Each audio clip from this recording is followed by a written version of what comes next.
Dear friends, సినిమాను సినిమాగా చూసే రోజులు పోయాయా అనిపిస్తోంది. ఒక సినిమా అనేది సినిమాగానే చూడాలి. అందులో రాజకీయం కానీ, అందులో వ్యక్తిగత అభిప్రాయాలు కానీ, మన యొక్క సొంత ఫీలింగ్స్ కానీ ఏమీ కాదు.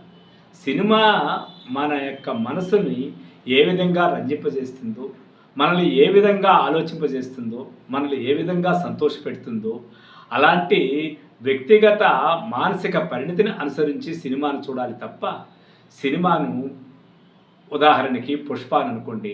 'పుష్పను' అల్లు అర్జున్ కోసమో, పొగడడం కోసమో, లేకపోతే మెగా ఫ్యామిలీని సంతోషపెట్టడానికి విమర్శించడం కోసమో, లేకపోతే తెలుగుదేశం పార్టీకి, జనసేనకు ఆపోజిట్గా ఆయన ప్రచారం చేశాడు కాబట్టి ఆ కోణంలోనూ, లేకపోతే వైసీపీకి అతను రేపు రాబోయే రోజుల్లో బలంగా నిలబడాలని ఇంకో స్వార్థంతోనూ సినిమాను తూకం వేయటం వల్ల ఇప్పుడు నిజమైన అభిప్రాయాలు సామాన్య ప్రజలకు చేరటం లేదు.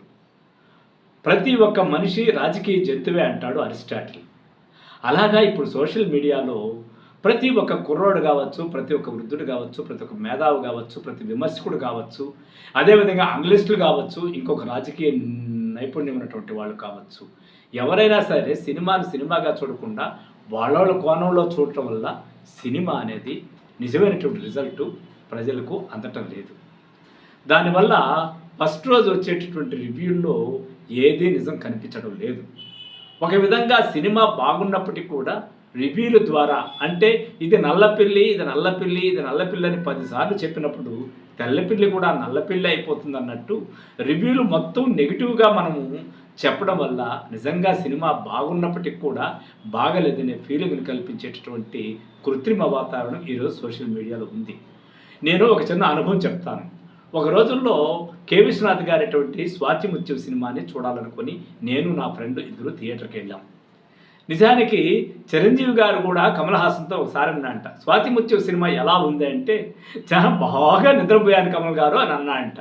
అంటే ఆయన అభిప్రాయాన్ని ఆ విధంగా చెప్పడంలో ఆయన చూసినటువంటి సినిమా దృక్కోణం, అంటే మాస్ మీడియాగా ఒక హీరోగా ఉన్నటువంటి ఆయన సినిమాను చూసినప్పుడు అలా అనిపించింది. అదేవిధంగా చిరంజీవి అభిమానిగా 'స్వాతి ముత్యం' సినిమాని నేను చూసినప్పుడు నాకు కూడా బాగలేదా అనిపించింది. కానీ అలాంటి సినిమానే రోజుకు 4 షోలు లెక్కన తిరుపతిలోనే 100 రోజులు నిరాఘాటంగా ఆడింది. అంటే మనము తొలి రోజు చూసే అభిప్రాయాల్లో నేను చిరంజీవి అభిమానిగా చూశాను, చిరంజీవి మాస్ కోణంలో చూశాడు, సాక్షాత్తు కమల్ హాసన్ కూడా సినిమా మీద సరైనటువంటి రిజల్ట్ ఇవ్వలేని పరిస్థితి ఆ రోజుల్లో ఉంది. ఇప్పుడు ఒక సామాన్యుడు కావచ్చు, ఒక విశ్లేషకుడు కావచ్చు, ఒక రాజకీయ అనలిస్ట్ కావచ్చు, ఎవరైనా సరే వారి వారి కోణంలో విశ్లేషించినప్పుడు నిజమైన రిజల్ట్ మనకు ఎలా తెలుస్తుంది? ఒక దర్శకుడు తపస్సు చేసినట్టుగా చేసి ఏ సినిమానైనా హిట్ చేయాలని ఆలోచిస్తాడు. ఎవరు సినిమాను కూని చేయాలని అనుకోడు. నిర్మాత కూడా కొన్ని కోట్లు పెట్టేది ఎందుకు, నాకు కొన్ని కోట్లు వస్తుంది, ఒక మంచి సినిమా తీసినట్టు ఉండాలి, కమర్షియల్ హిట్ అవ్వాలని తీస్తాడు. కానీ ఇలాంటి అభిప్రాయాలు ఏటికి అవకాశం ఇవ్వకుండా కేవలం రాజకీయ జంతువుల్లాగా ప్రతి సామాన్యుడి నుంచి రాజకీయ నాయకుడి వరకు ప్రవర్తించడం వల్ల నిజమైన రిజల్ట్ సినిమాకు లేకపోవడం వల్ల సినిమా అనేది ఒక జూదంగా మారింది. అది ఇంకా మహాజూదంగా మారడం అనేది 'పుష్ప 2'తో మొదలైంది. సో 'పుష్ప 2' బాగుందా లేదా, అది ఏ కలెక్షన్ చేసింది, ఎంత సాధించింది అనేది ఇప్పుడు కేవలం సోషల్ మీడియా అభిప్రాయాలపైన ఆధారపడింది తప్ప ఆ సినిమా మీద ఆధారపడలేదని అర్థమైంది. సినిమా హిట్ ఆఫ్ ఫ్లాప్ అనేది సినిమా మీద ఆధారపడాలి కానీ మన యొక్క మూకమ్మడి మాస్ అభిప్రాయాలు, ఒత్తిళ్ళు, సోషల్ మీడియాలో వచ్చేటువంటి ట్రోలింగ్స్, మీమ్స్ ఇలాంటి వాటి వల్ల సినిమా నిర్ణయించడం అనేది దురదృష్టకర పరిణామం. సినిమా అనేది కేవలం వ్యాపారం కాదు, కళ కూడా. అలాంటి కళాత్మకమైనటువంటి సినిమాలో వ్యాపారం ఖచ్చితంగా ఉంటుంది.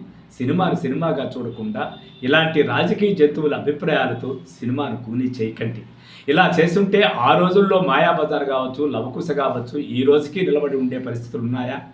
అదేవిధంగా 'బాహుబలి' లాంటి సినిమాలప్పుడు కూడా ఇంత దురదృష్టకరమైన పరిణామాలు లేవు కాబట్టి ఆ 'బాహుబలి' ఇప్పుడు కూడా మనకు మంచి సినిమాగా నిలబడి ఉంది. అదే 'ఆచార్య' సినిమా నుంచి మొదలైనటువంటి దురదృష్టక పరిణామము సినిమాల మీద కత్తి గొంతు మీద వేలాడే పరిస్థితి క్రియేట్ చేస్తున్నటువంటి సోషల్ మీడియా మిత్రులారా, ఆలోచించండి. నిజమైన అభిప్రాయాలతో సినిమాను బతికించండి. అది 'పుష్ప 2'నా, రేపు 'గేమ్ చేంజరా', ఎల్లుండు ఇంకొక సినిమానే కాదు. సినిమాను సినిమాగా చూడండి. రాజకీయ జంతువులాగా దాన్ని అంచనా వేయకండి. Thank you. విశ్వనాథ్ రెడ్డి.